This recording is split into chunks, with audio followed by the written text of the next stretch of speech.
Après la colonisation, la France a gardé des liens très forts avec ses anciennes colonies en Afrique. Cette relation appelée France-Afrique repose sur la coopération, mais aussi parfois sur la domination. Aujourd'hui, nous allons comparer deux pays, la Côte d'Ivoire qui est restée proche de la France et la Guinée qui a choisi de rompre avec elle dès 1958.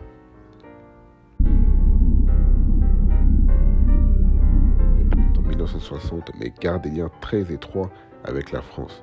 Le président Félix Houphouët-Boigny était un grand ami de la France. Il a fait ses études en France, il a été ministre en France, il a vraiment coopéré avec les Français.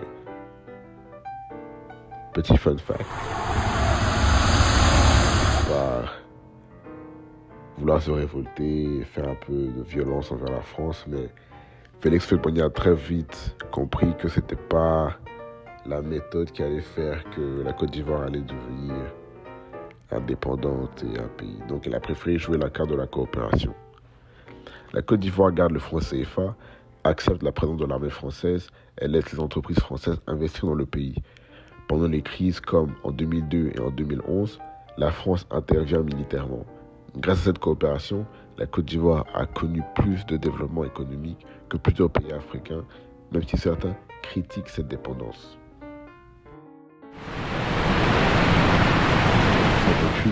La Guinée a dit non à la France. C'est le seul pays de l'Afrique de l'Ouest à refuser le projet proposé par De Gaulle. Le président Sékou Touré déclare « Nous préférons la liberté dans la pauvreté à la richesse dans l'esclavage ». En réponse, la France quitte le pays brutalement, arrache tout, matériel, fonctionnaires, soutien économique. La Guinée se retrouve isolée, sans aide ni partenaire solide. Elle se tourne vers l'URSS, mais les résultats ne sont pas suffisants. L'économie reste faible, dépendante de la bauxite, avec peu de routes, peu d'écoles et un système mal géré. Résultat, la Guinée devient l'un des pays les plus pauvres du continent. Ouais. Après avoir comparé ces deux pays, nous pouvons donc les comparer. Vous pouvez comparer l'histoire, comparer les ressources, comparer comment les pays se présentent 60 ans après l'ère de la décolonisation. On peut trouver que la Côte d'Ivoire est vraiment développée comparée à la Guinée et d'autres pays africains.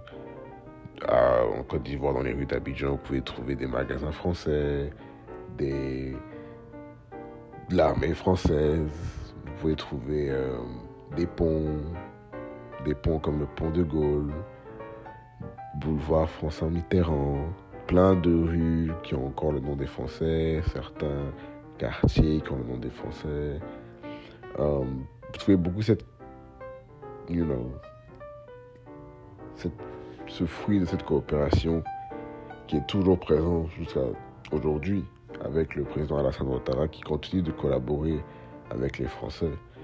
Certains Ivoiriens sont plutôt, je dirais, révoltés, mais à la fois à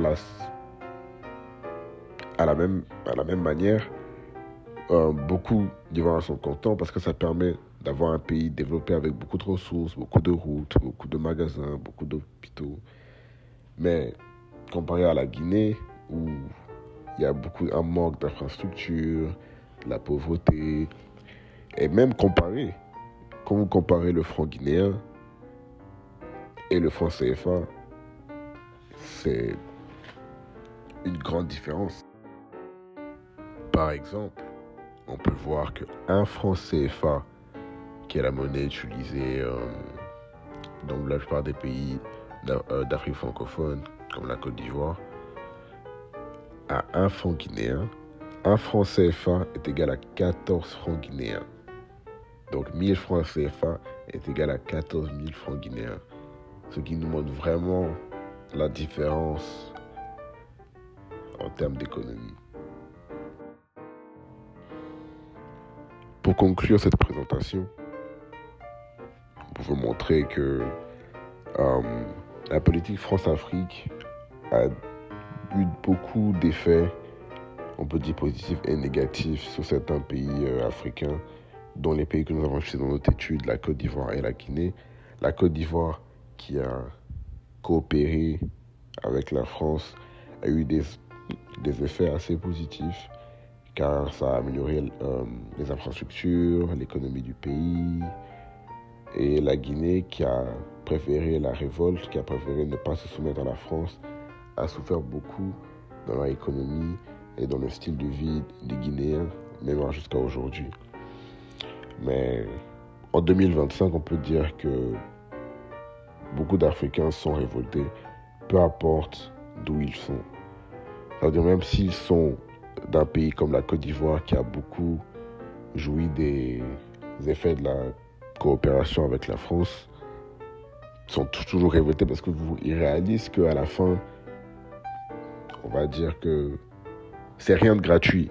C'est rien de gratuit. Il y a beaucoup de choses qui sont échangées face à cette coopération. Ce n'est pas vraiment un business vraiment juste.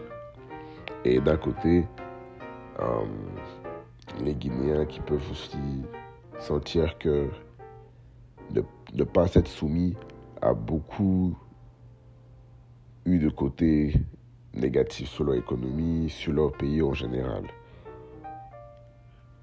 Donc, pour conclure, la politique France-Afrique a des côtés négatifs et des côtés positifs. Merci.